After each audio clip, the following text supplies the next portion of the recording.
Hello, everyone. I'm Tom Wistrcill. I'm JT Wistrcill. We'd like to welcome you to another edition of From the Couch. It's the championship weekend that's done, completed. We have two teams ready for the Super Bowl, and another great weekend of football to watch, wasn't it, JT? Mm-hmm. Oh, absolutely. Yeah, both were. Well, the first game was like a classic, unbelievable. Yeah. Second one, it was one of those ones like, I guess the Bills are still in it, but always fun to watch Mahomes and that offense go to work to me. Yeah, no doubt about that. So in today's episode, we're going to talk about both the championship games, and then we're going to talk about some quarterback movement that might happen, might not happen.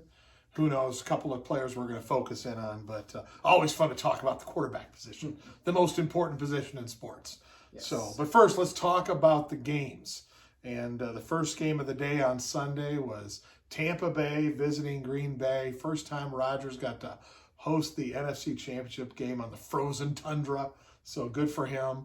And it was a great game to watch between two veterans, two of the best quarterbacks ever. Let's just call it what it is. For sure. And it was a great game to watch. Lots of stories to tell. So JT, why don't you start us off with your thoughts? I thought early on Tom Brady was phenomenal. Nothing better encompasses that than the very first drive when he has those three big third down conversions, 2 to Evans, 1 to Godwin. That was huge. But the biggest key to Tampa's success to me was keeping Brady upright, and that's a credit to that offensive line.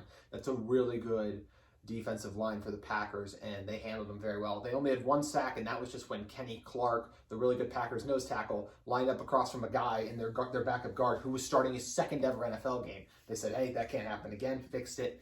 There was Brady in the game, was only pressured 4 times. That's huge. When he was pressured, he didn't complete a pass too. Mm-hmm. So it's a great job keeping him upright. Also the play action, I thought they stayed committed to the run. They only rushed for 76 yards, but there were a lot of big plays off of that where the safeties would bite and come down, and Godwin, Cameron Brate, those guys would pop wide open.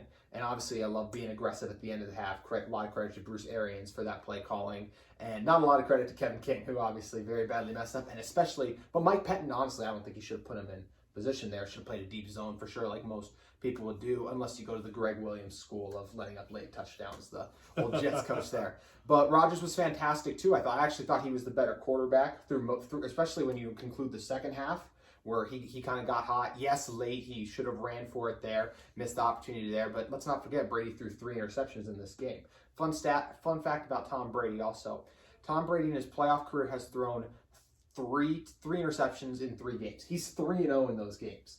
Rodgers has thrown 3 touchdowns and 1 or less interception 3 times in his career, and he's 0-3 in those games he does that. So it's just kind of the difference in the teams that sometimes surround the quarterback. And even though it's the most important position, still a team game. So credit for that Buccaneers defense. And the last thing I got to hit on was the pressure they were able to get on the other side. When you talk about Shaq Barrett and Jason Pierre-Paul combining for 5 sacks together, I thought they did a really good job getting pressure. Tampa's D-line dominated, and because of that, they're going to the Super Bowl. Yeah, really impressed with the way they held on. You know, the way I look at this is we talk about turnovers a lot in this show, and turnovers are key, but they didn't decide this game. Mm-hmm. You know, I mean, I thought, and he threw 3 straight possessions. Brady threw interceptions.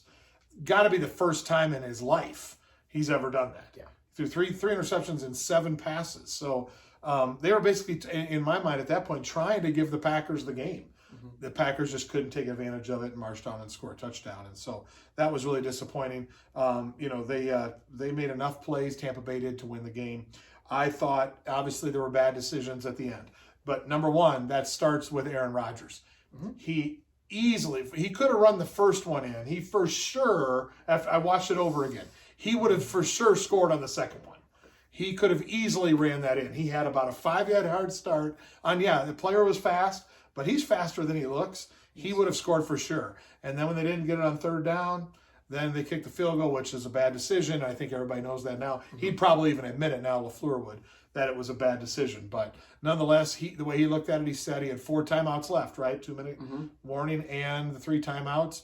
He was hoping for a stop. I think what we've seen, though, lately is teams aren't getting those stops. Mm-hmm. Teams are getting first downs. It's too hard to stop them. So you almost have to go for it. So, again, they paid for it. The Packers had plenty of chances to win this game. Bottom line is they didn't get it done. And Tom Brady has now what I would consider the most remarkable feat that I've ever found in sports is He's played. This was his 20th season, I believe. I believe so. It's amazing to think that he's been in the Super Bowl. He's at like 48% of his seasons. Yes. He's been in the Super Bowl. Mm-hmm. That's just shocking. No player has probably ever done that, and he's playing quarterback.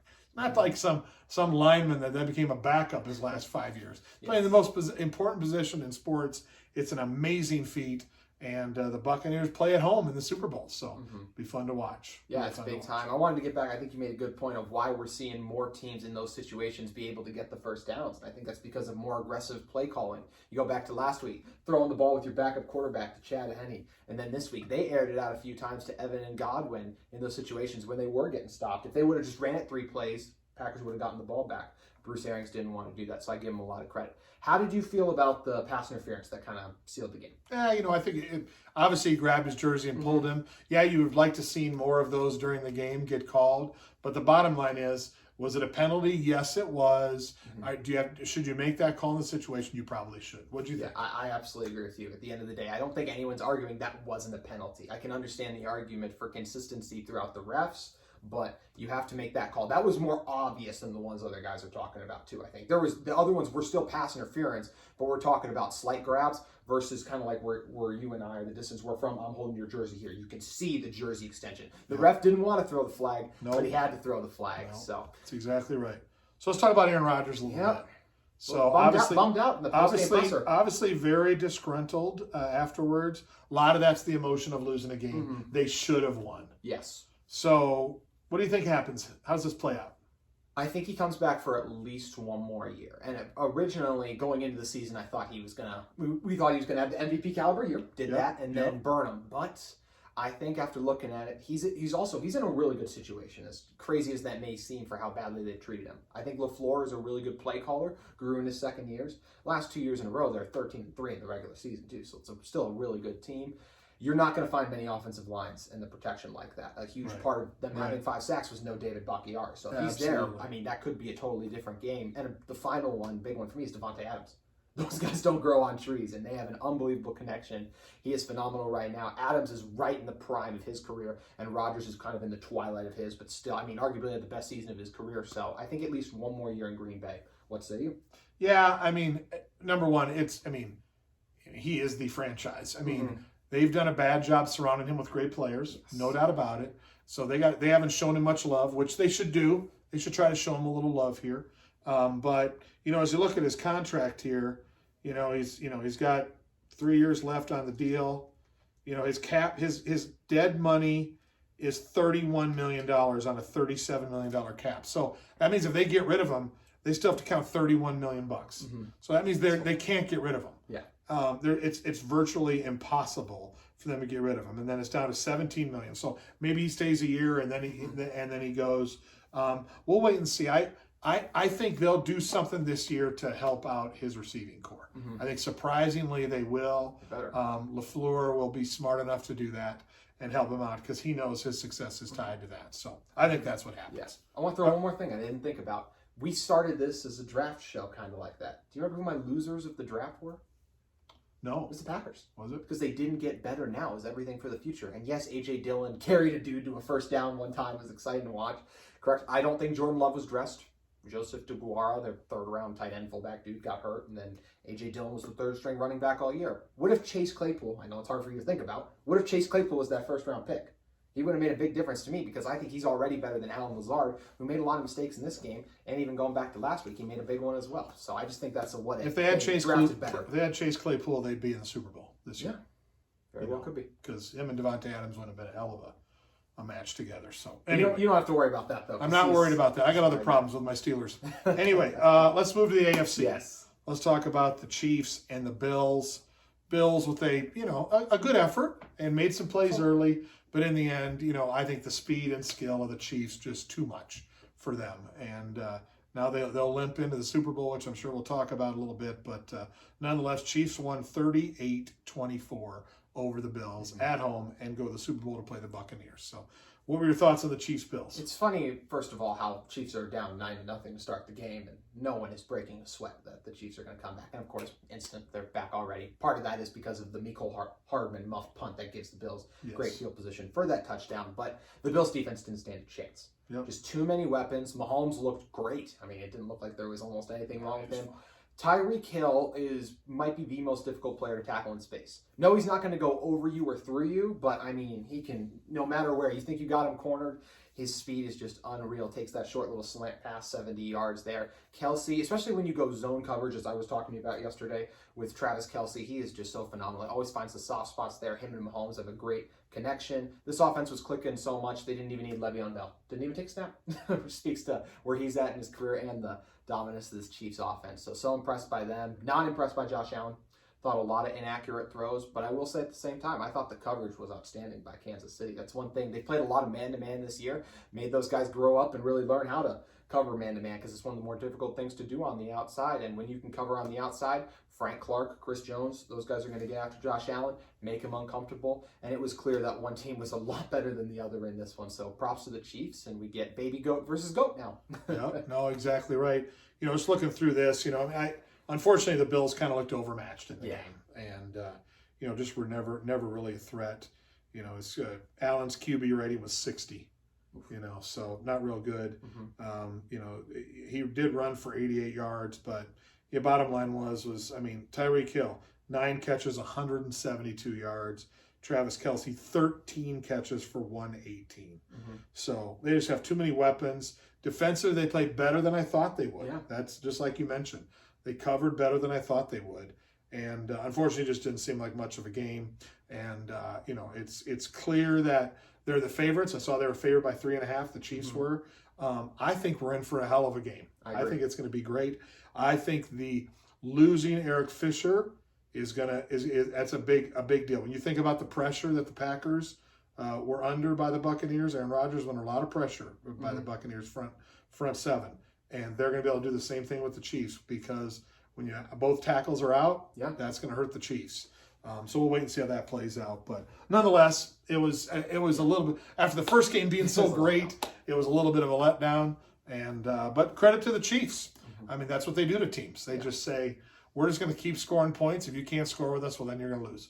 I think we all fell in love with the Bills Mafia, kind of the excitement. They've been good. You did. I did. They've been bad for so long. I didn't pick them to win, but I think we all got wrapped up in the story. If anyone, okay, he did a good job. Even though I still picked the Chiefs to win last week, I'll still say that. You did as well. But I think a lot of people got wrapped up in the storyline of, hey, Bills Mafia, it's just going well for them. Everything's rolling right now. And they just ran into the Chiefs, who always stay the course. The video of Travis Kelce and Patrick Mahomes picking up Mecole Hardman after he makes that big play, scores a touchdown later, just shows the leadership and the confidence this team has, and it's helped them get back to a Super Bowl. Yep, exactly. So, all right, so the last point we're going to talk about Mathew Stafford, who is one of the great underappreciated quarterbacks of the last 10, 15 years. He is solid. He makes the right plays. He's strong. He's tough. Got a great arm. He's just been with arguably one of the worst franchises in pro sports, quite frankly. They've been that awful. And so good for him that, him and the Lions have decided let's part ways. So all of a sudden speculation begins with somebody who probably has 4, 5, 6 really good years left probably. And so I think there should be a number of teams that are after him. So talk a little bit about where you think he should end up or could end up. What do you think? 3 pop out to me. I'll go 3-1. At number 3, I have the 49ers. I think maybe there's another guy they go after. Maybe Rodgers would be the most likely if there was a world where he moves teams. It's a very attractive destination, but I don't know. It doesn't feel as likely as the next 2. It hasn't been as rumored as heavily. Next, you got the Colts. Phillip Rivers retired. He's had an amazing career. I just think playing with Frank Wright behind that offensive line and that run game is most appealing. But they can't offer as much as my number 1 team can, and that's the Washington football team. They've been struggling to find a quarterback for a long time now. Never really have injuries to RG3, not happy with Kirk Cousins. Alex Smith, we know about that, devastating injuries, and the massive bust that was Dwayne Haskins. Why do this all over again? You're not in great position to draft a guy. Trade your first-round pick to Matt Stafford. This team is ready to compete and win the division. We saw what Taylor Heineke was able to make them competitive. If you get Mathew Stafford to spend that second-round pick on a receiver to pair with Terry McLaurin, they could win the NFC East all over again. I think that's the wisest move they need to make. Yeah, I mean, I like the idea of the two I focus on. I didn't think about the Niners. Yeah. If I'm Stafford, I want to be at the Colts. Mm-hmm. But if I'm the Lions, I want to trade him to Washington. Yeah. So I'll be interested to see how that kind of plays out because I don't know the way his contract works as far as, can he veto that trade to Washington, and maybe he wouldn't because they could get some draft capital and surround him with some players. And like you said, they already won the division with not a very good team, quite frankly. Average team. Yeah. And so maybe he's okay with that because he can go there and go, I can be in the playoffs. Probably easier to be in the playoffs next year at Washington than it is at the Colts. Just the division. The division is probably a little stronger. The Colts is in top to bottom versus the NFC least, right? Yeah. So it makes to see how that plays out. I just know somebody's getting a hell of a football player. I don't know if he could go to the Steelers. Yeah, I might take a little look at him, but I'd rather throw everything in and get Deshaun Watson. But that's just me. Roll the dice and let's go big. But I'll be interested to see. But somebody's going to be really happy, and I'm hoping this could be a draft night trade. Yes. And that could be kind of fun to watch because we need that fun for the draft. A lot of times those cap hits too, even if it's a June 1st, if it's like a handshake thing like we'll do it, the cap hits can be differently. You can save more money, so it would be interesting to monitor. I wanted to throw into, you kind of gushed on Stafford earlier. I want to gush on him a little bit too. I think most of his career he's been one of the 10 best quarterbacks. It might not record-wise, you might go, but he has, I believe it's the third most fourth quarter comebacks among current NFL QBs. So extremely impressive there. We saw one earlier this year against the Falcons. He rises up in those moments. Calvin Johnson didn't retire because Mathew Stafford was still playing good football back then. He still had a lot of success. He's still gotten his team to the playoffs 3 times. Where they didn't belong in the playoffs, so they lost all 3. But the fact that he was still able to get them there is really impressive. So yeah, I'm a huge Stafford fan, and most of the times when I do my QB rankings, he lands in the top 10, honestly. So I do like Stafford. Yeah, it'll be fun to watch to see what happens. So good. Well, that's it for this edition. We are going to be back after the Super Bowl to talk about the Super Bowl. Are we going to do Super Bowl previews? Of course. We need to do a Super Bowl preview. I thought we were just doing post-game. No. We've got to do a preview show next week. Yes. And we're previewing the NFL awards also. Oh, that's right. We got to do our award winners. Got to get gush on one of the Justins. You guys know it. We got to talk about Defensive Player of the Year a little bit. At least we should. Aaron Donald's a great player. We'll wait and see what happens. So anyway, all right. So we'll be back soon. We got lots to talk about still with the NFL, and we'll look forward to having you joining us on another edition of From the Couch. We'll see you next time.